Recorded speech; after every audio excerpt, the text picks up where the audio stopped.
దేవునికి స్తోత్రం కలుగును గాక. హల్లెలూయా. ఈ దినాన దేవుని యొక్క వాక్యంలో ఒక చక్కటి మాట దేవుడు మనకి జ్ఞాపకం చేస్తూ ఉన్నాడు.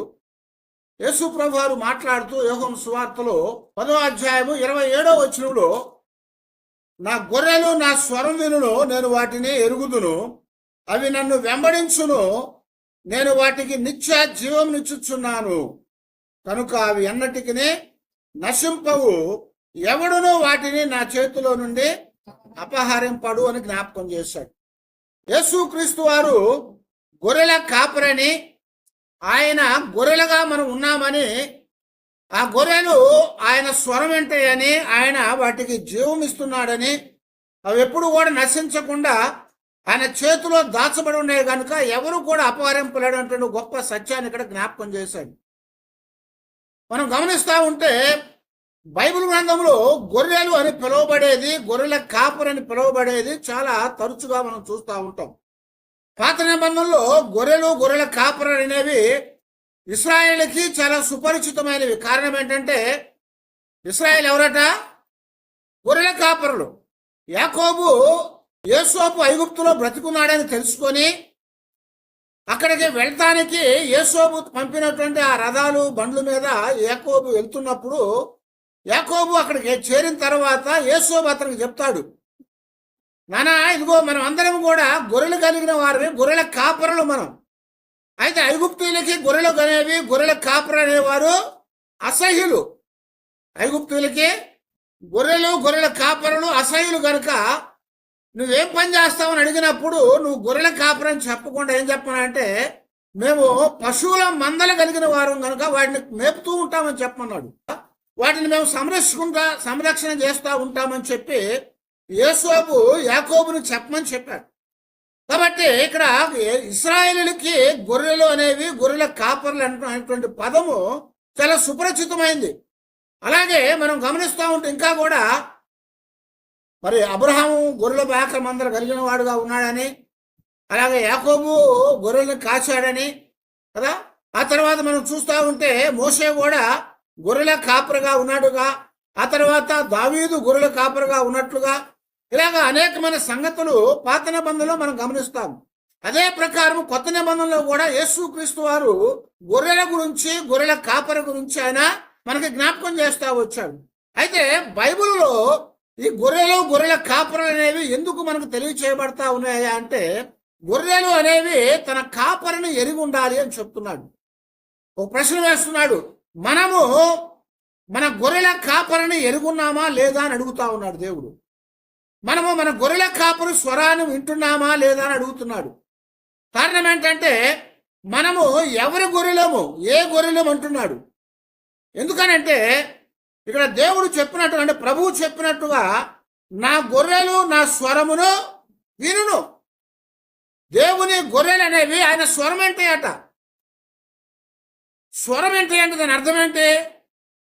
వాటి మధ్యలో చాలా బంధం ఉంది, వాటి మధ్యలో చాలా బాంధవ్యం ఉంది. అవి ఒకరిని ఒకరు ఎరిగినటువంటి వారిగా ఉన్నాయి. స్వరం గుర్తుపట్టాలి. స్వరం గుర్తుపట్టాలంటే వాళ్ళిద్దరి మధ్యలో సన్నిహితం అనేది ఉండాలి. ఎవరో ఫోన్ చేశారనుకోండి, గౌకును మనకి ఫోన్ చేసినప్పుడు పిల్లలు తీసుకొచ్చి మన చేతికి ఇస్తారు. ఆ ఫోన్ మాట్లాడుతూ ఉన్నప్పుడు, అవతల నుంచి అలో అని మాట్లాడుతూ ఉన్నప్పుడు, అది మనం తెలిసిన వాళ్ళైతే ఏం చేస్తాము, వెంటనే అక్కనో చెల్లెనో నాన్ననో బాబాయనో ఏదో పలికి మనం మాట్లాడతాం. కానీ ఆ స్వరం ఎరగకపోతే ఏమంటాము, మీరు ఎవరండి కదా, మీరు ఎవరని అడుగుతాం. ఎందుకని? అది అలవాటైన స్వరం కాదు, అది మనం ఎరిగిన స్వరం కాదు. కాబట్టి మీరు ఎవరని ముందుగా వాళ్ళని ప్రశ్న వేస్తాం మనం మాట్లాడే ముందు. కానీ అదే మనకు తెలిసిన వాళ్ళు అనుకోండి, వెంటనే మనం మనకున్నటువంటి బంధాన్ని బట్టి వారిని పలకరించి వారితో మాట్లాడుతూ ఉంటాం. అదే విషయాన్ని ఇక్కడ యేసుక్రీస్తు వారు మనతో మాట్లాడుతూ చెప్తున్నాడు కదా, నా గొర్రెలు నా స్వరం వింటే అన్నాడు. మనం ఆయన గొర్రెలుగా ఉన్నామా? ఆయన స్వరం వింటున్నామా? ఆయన గొర్రెలుగా లేకపోతే, ఆయన స్వరం వినకపోతే మన జీవితాల్లో చాలా నష్టం కలుగుతుందని చెప్తున్నాడు. ఇదే అధ్యాయంలో మనం గమనిస్తూ ఉంటే 3వ వచనంలో యేసు ప్రభువు మాట్లాడుతూ చెప్తున్నాడు కదా, అతనికి ద్వారపాలకుడు తలుపు తీయును, గొర్రెలు అతని స్వరం వినును. అతడు తన సొంత గొర్రెలను పేరు పెట్టి పిలిచి వాటిని లోపలికి నడిపించును అని చెప్తున్నాడు. ఏమన్నాడు ఇక్కడ? అతడు తన స్వకీయమైన గొర్రెలను పేరు పెట్టి పిలిచి వాటిని లోపలికి నడిపించును అని చెప్తున్నాడు. పేరు పెట్టి పిలుస్తాడట. ఎందుకని? అతని సొంత గొర్రెలేవి, అవి కూడా ఆయనను వెంబడించును అని చెప్తున్నాయి. అవి పిలిచినప్పుడు ఆ శబ్దము విని అతన్ని వెంబడిస్తూ ఉంటాయి. జీవితాల్లో మనం అనేకమైనటువంటి స్వరాలు, శబ్దాలు వింటూ ఉంటాం. కొన్ని పర్యాయాలు ఆ స్వరం అనేది లేకపోతే ఆ శబ్దం అనేది మనకి అర్థం కాకుండా ఉండొచ్చు. కానీ ఇక్కడ దేవుడు మనకి జ్ఞాపకం చేస్తున్నాడు కదా, మనము ఎలాంటి పరిస్థితుల్లో ఉన్నప్పటికి కూడా దేవుని యొక్క స్వరాన్ని వినగలిగే వారంగా మనం ఉండాలి. దేవుని స్వరం అనేది మనం వినలేకపోతే మనం చాలా నష్టపోతాము. దేవుని స్వరం అనేది మనం వినగలగాలి. అది వింటేనే మనకి లాభం కలుగుతుంది, మేలు కలుగుతుంది. ఆ సంఘటన నిజంగానే జరిగినటువంటి సంఘటన ఆఫ్రికాలో జరిగిందట. వాళ్ళు గొర్రెలు కాస్తా ఉన్నప్పుడట కొన్ని గొర్రెల మంద, చిన్న మంద నడిపించుకుని వెళ్తా ఉన్నాడు ఒక అతను. ఆ మంద ఏమైందంటే ఏదో ఒకటి ఇబ్బంది పడేలేక దాన్ని విడిచిపెట్టి పక్కకి వెళ్ళాడు. ఆ మిగిలినటువంటి ఆ గొర్రెలను కూడా ఇంకొక మందవడం చేశాడంటే వాడిని కలుపుకొని వెళ్ళిపోయాడట. ఇతను ఆ గొర్రెను పట్టిపోయిన గొర్రెని లేదా ఆ ఇబ్బంది పడతా ఉన్న గొర్రెని కాపాడి దగ్గరికి తెచ్చే లోపల ఈ మంద కనపడలేదు. కానీ ఆ బాధపడ్డాడు. అక్కడికి వెళ్ళి ఆ ఊళ్ళో చెప్పాడు. ఆ ఊళ్ళో ఆ పెద్దలకు చెప్పినప్పుడు ఏమైందంటే పెద్దలందరూ కూడా ఆ ఆలోచన చేసి వాళ్ళు ఏం చెప్పారంటే, అరే నీది కొద్ది మంద కదా, చిన్న మంద, వాడిది 100 మంద, చాలా పెద్ద మంద వాడిది, కాబట్టి నీ గొర్రెలు ఎందుకు తీసుకుపోతున్నాడు అని వాడిని, ఈ చిన్న మంద ఉన్న వాడిని మందలించారు. కానీ వాడు ఏం చెప్పాడంట, లేదు లేదు నా గొర్రెలు వాడే పట్టుకెళ్ళాడు, ఎందుకంటే నా వెనకాల వాడే వస్తా ఉన్నాడు కనుక వాడు మందలో కలుపుకొని వెళ్ళిపోయాడంటే వాడు వినలేదు. అది చాలా తగువైంది. అనేకమైన ప్రయత్నాలు చేశారు. ఆ ప్రయత్నాల్లో ఆ పెద్ద మందోడు ఏమంటున్నాడు, నాది ఇంతమంది ఉందండి, నాకేం పని వాడికి కలుపుకోవడానికి అంటున్నాడు. కానీ ఈ చిన్న మంద గొర్రెలు పోయిన వాడు ఏమంటున్నా అంటే, లేదండి నా గొర్రెలు వాడితో కలిసిపోయినని చెప్తున్నాడు. ఎంత చెప్పినా కానీ వాడు వింటలేదు. పెద్దలు కూడా ఏం చేశారంటే, వాడిది ఎక్కువ కదా కాబట్టి వాడిని తీసుకుని నువ్వు వెళ్ళిపోమంటుంటే వాడు అన్నాడు, లేదు లేదు అంటే వాళ్ళు చెప్పారు కదా, ఒక 3 రోజుల తర్వాత మీరు రండి, మందంతా అక్కడ విడిచిపెట్టమన్నారు. మందంతా అక్కడ విడిచిపెట్టారట. 3 రోజుల తర్వాత వస్తే అప్పుడు కూడా చాలా ఈ లోపల ఒక పెద్ద మనిషి లేచి అన్నాడంట, అయ్యా ఈ గొర్రెలన్నింటిని కూడా లోపలికి పంపించేయండి. ఒక పెద్ద సావిడి ఉందంట. సావిడి అని తెలుసా? పెద్ద గుడారం లాంటిది. అన్నిటిని కూడా లోపలికి తోలమన్నా అంట. ఆ లోపలికి తోలినాక తలుపు అడ్డంగా పెట్టి ఆ ఇద్దరిని పిలిచారు, కాపర్లు ఇద్దరిని కూడా. వాడిని పిలిచినాక పెద్ద మందిని పిలిచి వాడితో చెప్పారంట, అరే నువ్వు పిలుచుకో నీ గొర్రెలు అని చెప్పారు. వాడు పిలిచినప్పుడు కొన్ని గొర్రెలు వచ్చినాయి, ఆ పక్క వెళ్ళిపోయినాయి. వాడు నుంచి పక్క వెళ్ళిపోయింది. కొన్ని గొర్రెలు లోపలే ఉండిపోయినాయి. ఆ తర్వాత ఈ రెండో వాడిని పిలిచారు. వీడిని పిలిచి నువ్వు పిలువురా అని చెప్పారు గొర్రెల్ని. వాడిని పిలిచినప్పుడు వాడు నుంచొని పిలిచాడు. ఆ గొర్రెల్ని పిలిచినప్పుడట ఆ రెండో వ్యక్తి పిలవంగానే ఆ లోపల ఉన్న కొన్ని గొర్రెలు ఏం చేశాడంటే పరిగెత్తుకొని వచ్చి ఈ పక్క వెళ్ళిపోయినాయి. ఈ పక్క వెళ్ళిపోయింది. ఆ చూస్తూ ఉన్న వాడికి ఆశ్చర్యం కలుగుతూ ఉంది. ఎక్కువ మంది వచ్చి వాడి పక్క వెళ్ళింది, కొద్ది మంది వచ్చేసి ఇంకోటి ప్రక్కన వెళ్ళిపోయింది. ఎందుకనంటే అప్పుడు చెప్తున్నాడు కదా, అవి అన్నీ నా గొర్రెలయ్యా, నేను ఎప్పుడు కూడా వాటిని మేపుతా ఉన్నాను కనుక వాటిని నేను పిలుస్తూ ఉంటాను, అవి నన్ను వెంబడిస్తూ ఉంటాయి, వాటికి నా స్వరం తెలుసు, కాబట్టి నేను పిలిచినప్పుడు నా దగ్గరకు వస్తాయని చెప్పాడు వాడు. అలాగే పిలిచారు. వాడి గొర్రెలు వాడి దగ్గరకు వచ్చినాయి. అయితే ఈ మందనే వాడు దొంగిలించాడు కాబట్టి వాడికి శిక్ష విధించి మరి వాడికి ఫైన్ కట్టించారు. ఏదో అయిపోయింది అక్కడ. అది నిజంగా జరిగినటువంటి ఒక సంఘటన. అదే సంఘటన ఇక్కడ దేవుడు మనతో మాట్లాడుతున్నాడు. ప్రభువు చెప్తున్నాడు కదా, నా గొర్రెలు నా స్వరం వింటాయి అంటున్నాడు, అవి నన్ను వెంబడించును. ఈ రోజున మనం దేవుని గొర్రెలుగా ఉన్నామా లేదా అని ఒకసారి మనల్ని మనము ఒక ప్రశ్న వేసుకోవాలి. దేవుని గొర్రెలుగా ఉన్నట్లయితే ఆయన స్వరాన్ని వినగలగాలి. అది ఎలాంటి పరిస్థితుల్లో అయినా ఆయన స్వరం వినగలిగేటువంటి ఆ యొక్క ఆలోచన మనకు ఉండాలి. వాస్తవానికి గొర్రెలకి ఒక నిర్దేశం ఉండదు. అంటే ఏంటంటే అవి తమకు తానుగా ఏది కూడా చేయలేవు. మరి ఏం చేస్తాయి అంటే వాటి ముందున్నవాడు కాపరి ఏం చేస్తాడో అవి చేస్తూ ఉంటాయి. గొర్రెలన్నీ కూడా ఏం చేస్తాయి? కాపరి గొర్రెలు కాసేవాడు ముందు వెళ్తూ ఉంటాడు. ఎప్పుడైనా మీరు గమనిస్తే గొర్రెల కాపరి ఏం చేస్తాడు? ముందెళ్తాడు. గొర్రెల కాపరి ముందు నడుస్తూ ఉంటాడు కనుక మిగిలిన గొర్రెలన్నీ కూడా ఏమవుతాయంటే ఆయన వెనకాల వెళ్తూ ఉంటాయి. కానీ మేకలు కాసేవాడు ముందెళ్ళాడు అనుకోండి, ఆడు ఒక 10 నిమిషాలు పోయిన తర్వాత చూస్తే వెనకాల ఒక్క మేకవాడు వెనకాల ఉండదు. ఎందుకంటే మేకలు అనేవి కంచెలమ్మడ పరిగెడతాయి. అయితే మేకలు కాసేవాడు వెనకాల ఉండి తోలుకెళ్తాడు, వాటిని తోలుతూ ఉండాలి. కానీ గొర్రెలు తోలాల్సిన పని లేదు. ముందు వెళ్తా పిలుస్తూ ఉంటే అవి వెనకాల వెళ్ళిపోతూ ఉంటాయి. అయితే ఇక్కడ యేసు ప్రభువు అని చెప్తున్నాడు, నా గొర్రెలు నా స్వరం వెంటవి, అవి నన్ను వెంబడించును, అవి నన్ను వెంబడిస్తాయి. ప్రభువు పిలుస్తూ ఉన్నప్పుడు మనము ఏ శబ్దాలు వినపడ్డప్పటికి కూడా ఆయన స్వరాన్ని వినగలిగే వారంగా మనం ఉండాలి. అందుకనే ప్రకటన గ్రంథంలో యోహాను గారు చెప్పినటువంటి మాటలు, ఆత్మ సంగములతో చెప్పు మాటలు చెవులు గలవాడు వినుగాక అని చెప్తున్నాడు. దేవుని మాటలు వినాలంటే ఆ మాటలు వినగలిగే చెవులు మనం కలిగి ఉండాలి. ఆ మాటలు వినగలిగే చెవులు మనం కలిగి ఉండాలి. చాలా పర్యాయాలు పిల్లలు బయట ఆడుతూ ఉన్నారనుకోండి, ఎవరైనా సరే పిల్లోడికి దెబ్బ తగిలి వాడు కేకేశాడు అనుకోండి, ఎవరు వెళ్తారు? ఆ పిల్లోడు తల్లే బయట పరిగెడుతుంది. ఎందుకని? వాడి శబ్దము ఆమెకు తెలుసు, వాడి యొక్క గొంతు ఆమె గుర్తుపడుతుంది. కనుక వాడికి దెబ్బ తగలంగానే వెంటనే బయటకు పరిగెడుతుంది అన్నమాట. బయట ఆడుతూ ఉన్నాడు కనుక బయటకు పరిగెత్తి వాడి పిల్లల్ని వాళ్ళు కాపాడుకుంటారు. అలాగా ప్రభువు చెప్తున్నాడు, మనము ఆయన స్వరం వినగలిగితే ఆయన్ని మనం వెంబడించగలుగుతాము. ఆయన స్వరం వినలేకపోతే ఏమవుతాయా అంటే మరొకడు మనల్ని పట్టుకొని పోతాడు. ఇక్కడ చెప్తా ఉన్నాడు కదా, 5వ వచనంలో మనకు చెప్తున్నాడు ప్రభువు, చూడండి, అన్యుల స్వరం అవి ఎరగవు కనుక అన్నిని ఎంత మాత్రమును వెంబడింపక వాని యొద్ద నుండి పారిపోవునని మీతో నిశ్చయముగా చెప్పుచున్నానని వారితో చెప్పాను అని చెప్తున్నా. అన్యుల శబ్దం అవి ఎరగవు, అన్యుల శబ్దం ఎరగవు.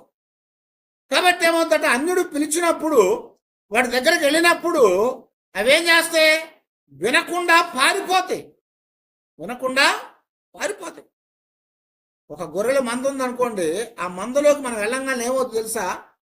గొర్రెలన్నీ అటు ఇటు వెళ్ళిపోతాయి, అన్ని అటు ఇటు వెళ్ళిపోతాయి. అదే వాటిని కాసేవాడు మందలోకి రాగానే అవన్నీ దగ్గరకు వస్తాయి. ఎందుకని? వాడి స్వరం తెలుసు, ఆ వ్యక్తి తెలుసు, ఆ కాపరి తెలుసు. ఆ కాపరి ఏమైనా ఇస్తాడేమని దగ్గరకు వస్తాయి. అదే మనం వెళ్ళినప్పుడు ఏమవుతాయి అంటే అవి చెల్లా చెదురైపోతూ ఉంటాయి. ఎందుకంటే మనము అన్యులమి, అవి ఎరగనటువంటి వారం మనం. ఒకవేళ మనము దేవుని స్వరాన్ని వినలేకపోతే, దేవుణ్ణి మనం వెంబడించలేకపోతే ఎవడో ఒక అన్యుడు వస్తాడు, మనల్ని పట్టుకొని పోతాడు. అదే మాట ఇక్కడ ప్రభువు చెప్తా ఉన్నాడు. ఏమన్నా అంటే ఆ 10వ వచనంలోకి వచ్చినప్పుడు, దొంగతనమును హత్యను నాశనమును చేయటకు వచ్చును కానీ మరి దేనికి రాడు. గొర్రెకు జీవం కలుగుటకును అది సమృద్ధిగా కలుగుటకును నేను వచ్చితనని మీతో నిశ్చయముగా చెప్పుచున్నానని ప్రభువు చెప్తా ఉన్నాడు. ఇక్కడ దేవుని స్వరాన్ని వినలేకపోతే, కాపరి స్వరాన్ని మనం వినలేకపోతే ఏమవుతాయా అంటే దొంగనడు వచ్చినప్పుడు వాడు పట్టుకుపోతాడు. కాబట్టి మనం ఎప్పుడు కూడా మన చెవులను ఆయన స్వరం వినటానికి అప్పగించాలి. ఆయన స్వరం వినటానికి అప్పగించాలి. ఆ స్వరం అనేది అనేక రీతులుగా మనకు వినపడతా ఉండొచ్చు, అనేక రీతులుగా వినపడతా ఉంది. మనం ఇక్కడ గమనిస్తూ ఉంటే 1 రాజుల గ్రంథము 19వ అధ్యాయము 11-12 వచనాలు. అందుకు ఆయన, నువ్వు పోయి పర్వతం మీద యెహోవా సముఖమందు నిలుచున్నామని సెలవిచ్చాను. అంతటా యెహోవా ఆ వైపున సంచరించగా బలమైన పెనుగాలి లేచెను.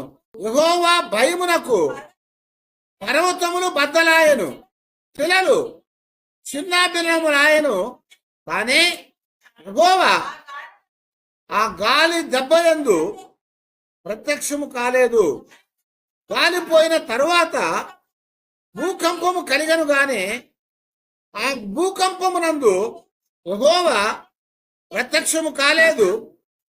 ఆ భూకంపం అయిన తరువాత ఆ మెరుపు పుట్టెను గాని ఆ మెరుపునందు యెహోవా ప్రత్యక్షము కాలేదు. మెరుపు ఆగిపోగా మిక్కిలి నిమ్మలముగా మాట్లాడు ఒక స్వరము వినబడెను.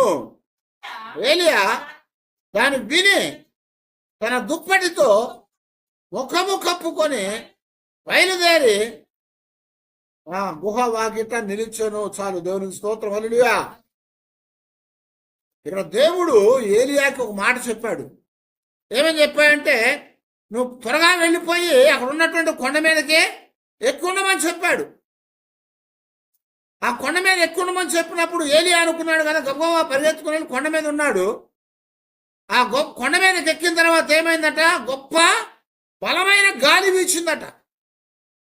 ఏలియా అనుకుంటాడు దేవుడు మాట్లాడుతున్నాడేమని. కానీ ఏలియా అనుకున్నట్లుగా దేవుడు ఆ గొప్ప బలమైన గాలిలో ఆయన ప్రత్యక్షం కాలేదు, మాట్లాడలేదు.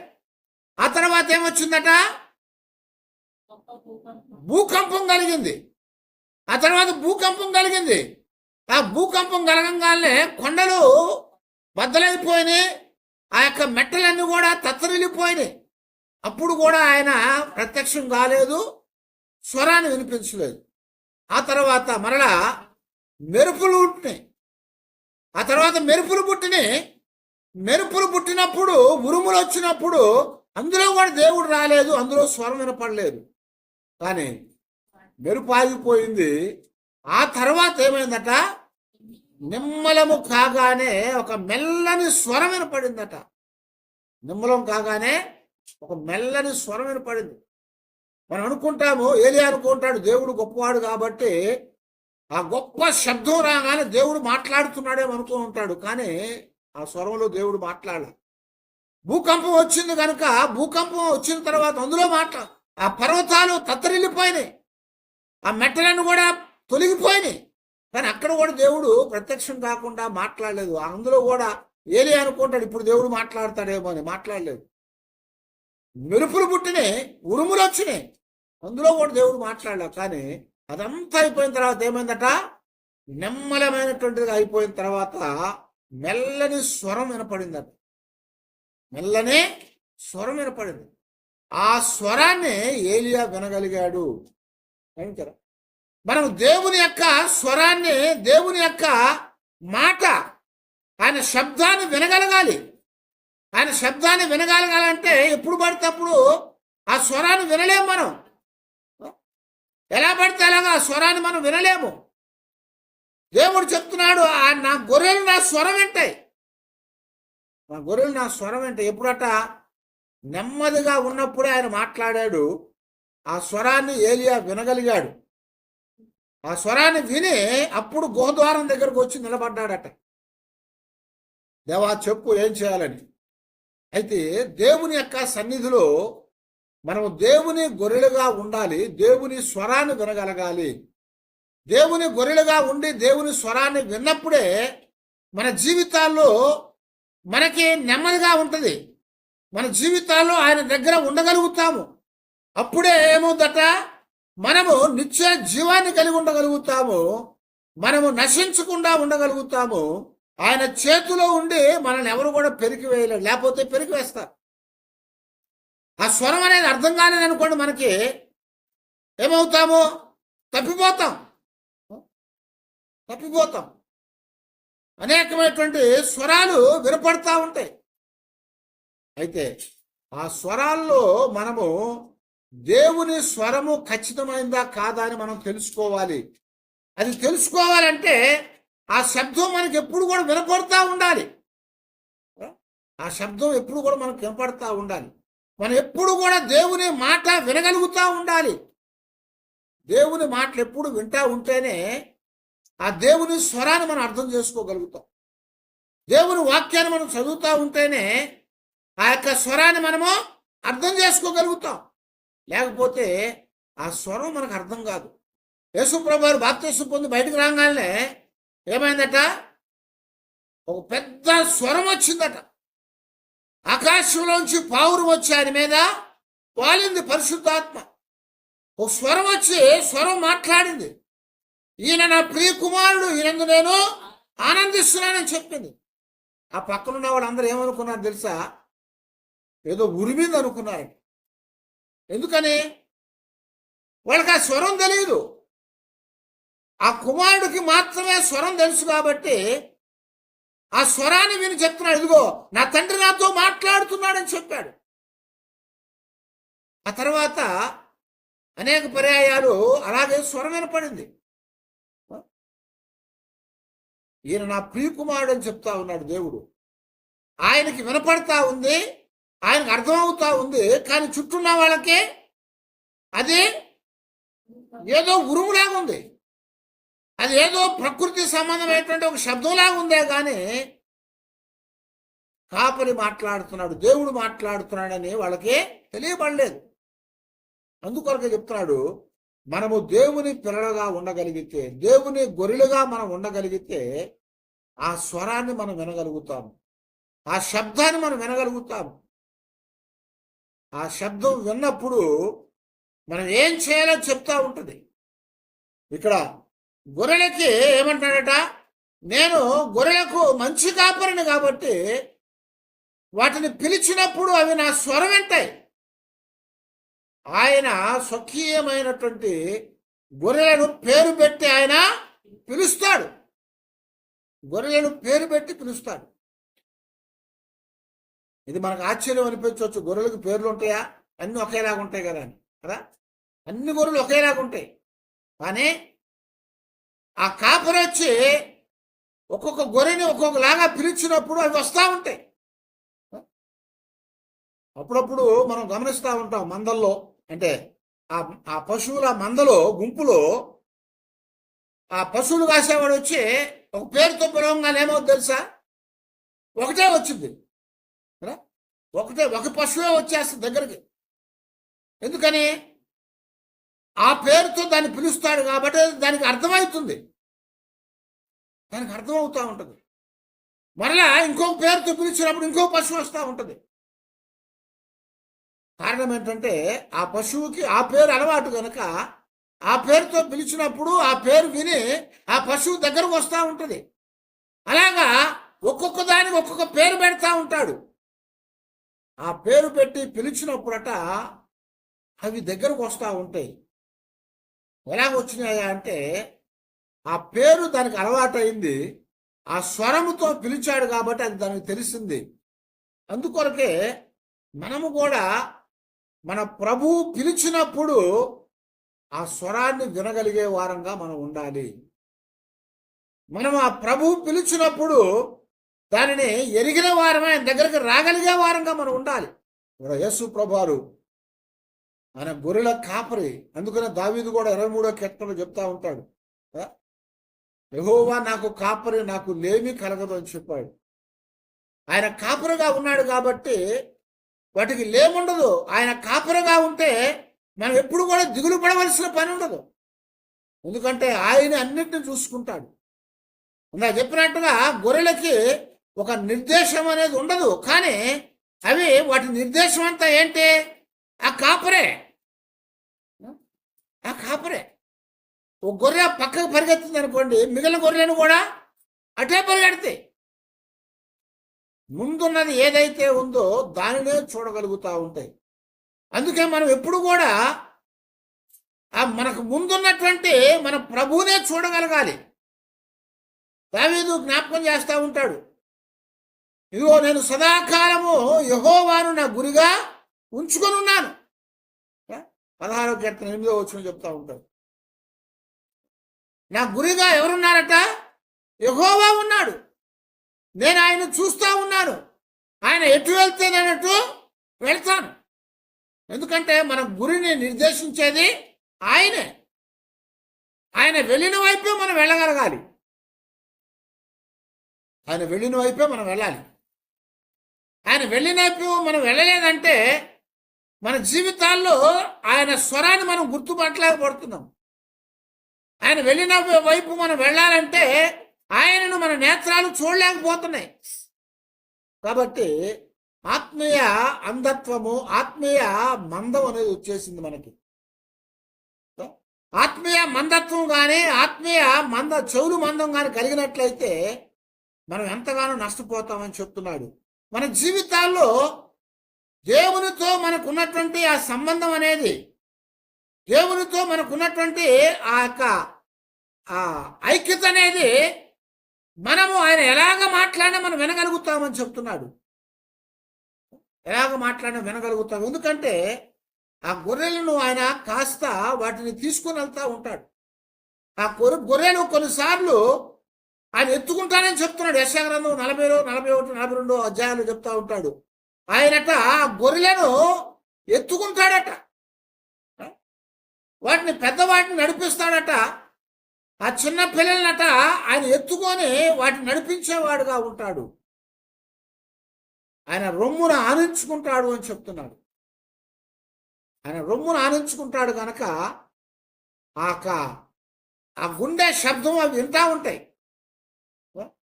చిన్నపిల్లలు ఉంటారు, పసిపిల్లలు, పుట్టిన పిల్లలు ఉంటారు. ఆ పుట్టిన పిల్లలు తల్లి ఎత్తుకుంటుంది. ఆ తల్లి ఎత్తుకున్నప్పుడు ఏమవుతుందంటే ఆ గుండెలకు హత్తుకొని ఉంటుంది. కాబట్టి ఆ గుండెల్లో వచ్చే శబ్దము, హార్ట్ బీట్ అనేది ఆ పిల్లలకి అలవాటు అవుతుంది. ఆ చంటి పిల్లలకి తల్లి ఎత్తుకున్నప్పుడు ఆ గుండెలకు హత్తుకుంటుంది. కాబట్టి ఆ రొమ్ము దగ్గర ఆనించుకున్నప్పుడు ఆ లోపల ఉండే శబ్దము వాటికి ఆ పిల్లలకి వినపడతా ఉంటుంది. ఆ స్వరం అవి వింటాయి. ఆ తర్వాత కొన్నిసార్లు పడుకోబెట్టి పక్కెళ్ళంగానే లేచి ఏడుస్తూ ఉంటారు. వాళ్ళు ఏడ్చేటప్పుడు ఎవరొచ్చి ఎత్తుకున్నా కానీ వాళ్ళు ఏడుపు మానుపుతారా? మానపరు కదా. తల్లికి బాగా తెలుసది. ఎవరొచ్చి ఎత్తుకున్నా కానీ ఆ ఏడు పాపరు. ఆ బుజ్జగిస్తారు, భుజాన్ని వేసుకుంటారు, తిప్పుతారు అటు ఇటు. వాళ్ళు ఏడు పారపరు. కానీ వెంటనే ఆ ఎత్తుకున్న వాళ్ళు ఏం చేస్తారు? తీసుకెళ్ళి ఆ పిల్లల తల్లికి ఇస్తారు. ఆ పిల్లల తల్లికి ఇచ్చినప్పుడు ఆ పిల్లల తల్లి చేతిలో తీసుకునేలాగా భుజాన్ని వేసుకోగానే వెంటనే ఏడుపు మార్పేస్తారు. ఎందుకో తెలుసా? ఆ భుజం మీద వేసుకున్నప్పుడు, ఆ గుండెల దగ్గర పెట్టుకున్నప్పుడు ఆ తల్లి గుండె శబ్దము వాళ్ళు వింటారు. ఆ శబ్దం వినగానే ఏడుపు ఆపేస్తారు. ఎందుకంటే ఎత్తుకున్నది నా తల్లి అని వాళ్ళకి అర్థమవుతుంది. అలాగే ఇక్కడ కూడా మనమట ఆ ప్రభువు మాట్లాడుతున్నప్పుడు మనం వినగలగాలి. అది విన్నప్పుడు ఆయన మనల్ని ఎత్తుకున్నాడని తెలుస్తుంది, ఆయన మనల్ని కాపాడుతున్నాడని తెలుస్తుంది. అలాగా ఇక్కడ ఆయన పేరు పెట్టి పిలుస్తాడు. కాబట్టి ఆ పేరు విన్నప్పుడు వాటి ముందుగా నడుస్తాడు. కాబట్టి ఆయన్ని చూస్తూ ఉన్నప్పుడు అవన్నీ కూడా ఆయనను వెంబడిస్తాయి. ఆయన్ని వెంబడించడం ద్వారా వాటికి క్షేమం కలుగుతూ ఉంది అని చెప్తున్నాను. అదే మనము వినలేకపోతే, ఆయనను వెంబడించలేకపోతే మనం నష్టపోతాము. దేవుడు గొప్ప పెద్ద శబ్దంతో మాట్లాడవచ్చు, మెల్లగా మాట్లాడవచ్చు. అయితే దానిని మనము గ్రహించగలిగిన వారంగా మనం ఉండాలి. ఆ గ్రహించే వారంగా మనం ఉండాలి. గ్రహించాలంటే మన జీవితాల్లో దాన్ని ఎరిగిన వారంగా ఉండాలి. అందుకని ఇక్కడ చెప్తున్నాడు, ఆ గొర్రెలు ఆ శబ్దాన్ని వినగలిగినవిగా ఉంటేనే వాటికి మేలు. లేకపోతే ఏమవుద్దట, అవి అపహరింపబడతాయి. ఎప్పుడు దొంగతనం చేయటానికి, హత్యలు చేయటానికి, వాటిని నాశనం చేయటానికి వస్తాడు. వాడు వచ్చినప్పుడు వాడు పిలుస్తూ ఉంటాడు, లేకపోతే వాడు గమ్మున వస్తాడు దగ్గరికి. ఆ యొక్క స్వరాన్ని, ఆ యొక్క ఉనికిని తెలిసి అవి తప్పించుకుంటాయి. కానీ ఏదో ఒక దాన్ని వాడు పట్టుకొని వెళ్ళిపోతా ఉంటాడు. అందుకొరకు అక్కడ చెప్తున్నాడు, నేను 11వ వచనం అంటాడు కదా, నేను గొర్రెలకు మంచి కాపరిని, మంచి కాపరి తమ గొర్రెల కొరకు ప్రాణం పెట్టును, తమ గొర్రెల కొరకు ప్రాణం పెట్టును. కనుక నేను వాటి కొరకు ప్రాణం పెట్టడానికి వచ్చాను. నేను గొర్రెలకు మంచి కాపరిని, 12-14 వచ్చాను అంటాడు మరలా, నేను గొర్రెలకు మంచి కాపరిని, తండ్రి నన్ను ఎలాగూ ఎరుగునో, నేను తండ్రిని ఎలాగూ ఎరుగుదునో అలాగే నేను నా గొర్రెలను ఎరుగుదును, నా గొర్రెలు నన్ను ఎరుగును అని చెప్తున్నాడు. నా గొర్రెలు నన్ను ఎరుగును, మరియు గొర్రెల కొరకు నా ప్రాణం పెట్టుచున్నాను అని చెప్పారు. మనం ఆయన ఎరగాలి, ఆయన మనల్ని ఎరగాలి. ఒకరిని ఒకరము ఎరిగిన వారంగా ఉండాలి. ఒకరిని ఒకరు ఎరిగిన వారుగా ఉండలేకపోతే మనం నష్టపోతాము. దొంగ వస్తాడు, వాడు దోచుకొని పోతాడని చెప్తున్నాడు. అందుకొరకే ఈ యొక్క లెంట్ సీజన్లో 4వ ఆదివారాన మనము దేవుని గొర్రెలు కానీ దేవుడు మన కాపరని మనం ఎరిగిన వారంగా ఉండాలని చెప్తా వచ్చాడు. మనం అక్కడ ప్రభు ఏం చెప్తున్నాడు, నేను తండ్రిని ఎలా ఎరుగుదునో, తండ్రి నన్ను ఎలా ఎరుగునో అంటున్నాడు. తండ్రి ఆయనకు తెలుసు, ఆయన తండ్రికి తెలుసు. అందుకొరకే ఆయన పిలిచినప్పుడల్లా కుమారుడు విన్నాడు, కుమారుడు పిలిచినప్పుడల్లా తండ్రి కూడా విన్నాడు. అవునా? కుమారుడు పిలిచినప్పుడల్లా తండ్రి విన్నాడు. మిగిలిన వాళ్ళకి అది శబ్దం అనిపించింది, ఉరుము అనిపించింది.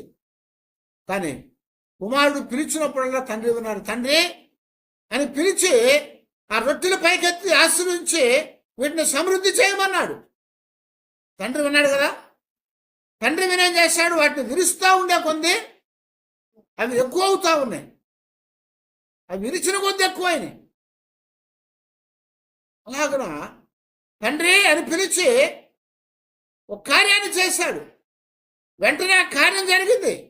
ఎందుకు జరిగింది? ఆ తండ్రి విన్నాడు కాబట్టి ఆ కార్యం జరిగింది. అలాగే ఇక్కడ దేవుడు మనతో మాట్లాడుతున్నాడు. తండ్రిని నేను ఎరుగుదును, నన్ను తండ్రి ఎరుగుతాడు. అలాగనే నేను నా గొర్రెలను ఎరుగుదును, నా గొర్రెలు నన్ను ఎరుగును అని చెప్తున్నాడు. మనము ఎరిగిన వారంగా ఉండాలి. మనము ఎరిగిన వారంగా ఉంటే ఆయన మనల్ని ఎరిగిన వారుగా ఉంటాడు.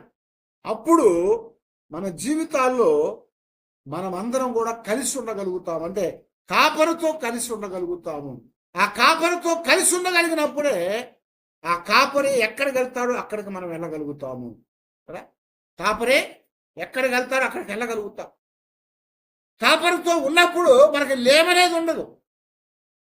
కాపరితో ఉంటే లేమనేది ఉండదు. ఎందుకంటే ఆయన పచ్చిగల చోట్ల మనల్ని పరుణ చేసేవాడు. ఆయన శాంతికరమైన జలముల దగ్గర మనల్ని నడిపించేవాడు. శాంతికరమైన జలముల దగ్గర నడిపించేవాడు. మన ప్రాణానికి ఆయన సేద తీర్చేవాడు. కాబట్టి మనకి ఏ లేమి కూడా ఉండదు, ఏ లేమి ఉండదు. కాపరి వెళ్తే వాటి కాపరి వెనకాల వెళ్తా ఉన్న గొర్రెలకి సమృద్ధి ఉంటుంది. అలాగే మనం ఇక్కడ గమనిస్తూ ఉంటాము, కాపరి వెళ్ళేటప్పుడు అవి వెళ్ళకపోతే వాటికి సమృద్ధి ఉండకపోగా ఏమో తెలుసా, నష్టపోతాయి. ఎవడో ఒకడు వాటిని పట్టుకొని వెళ్ళిపోతాడు. అందుకొరకే ఇక్కడ ప్రభు చెప్తున్నాడు, నేను నా గొర్రెల కొరకు వచ్చాను, నా గొర్రెలు నా శబ్దం వినును, నేను వాటిని ఎరుగుదును, అవి నన్ను వెంబడించును అని చెప్పాడు. ఎలాగ వెంబడిస్తాయంటే ఆ గొర్రెలు కూడా ఎరుగున్నాయి కాబట్టి అప్పుడే వెంబడిస్తాయి. నేను తండ్రిని ఎరిగినట్లు నా గొర్రెలు నన్ను ఎరుగును. కనుక మనం అందరం కూడా మన గొర్రెల కాపరైనటువంటి ప్రభు యొక్క శబ్దాన్ని ఎరిగిన వారమై ఆయన్ని వెంబడిస్తే ఏ భయం అనేది ఉండదు. ఎందుకంటాడు, అదిగో గాఢాంధకారపు లోయల్లో కూడా నేను భయపడను. ఎందుకు భయపడం? ఆయన దుడ్డు కర్ర దండము నన్ను ఆదరించేవిగా ఉంటాయి. ఆయన ఎప్పుడు కూడా నా వెనకాల ఉంటాడు. ఆయన ఎప్పుడు కూడా నా వెంబటే ఉంటాడు. ఆయన దుడ్డు కర్రని, ఆయన దండాన్ని ఆయన తీసుకొని నువ్వు వెంబడిస్తా ఉంటాడు. కనుక మనము దేవుని గొర్రెలంగా, ఆయన మన కాపరుగా మనం ఎరిగిన వారమై ఆ ప్రభు స్వరాన్ని విని మనం ఆయన్ని వెంబడిద్దాము. అలాంటి కృపా దేవుడు మనకు అనుగ్రహించి నడిపించినట్లుగా ప్రార్థన చేసుకుందాం. అందరి తల వంచి ప్రార్థన చేసుకుందాం.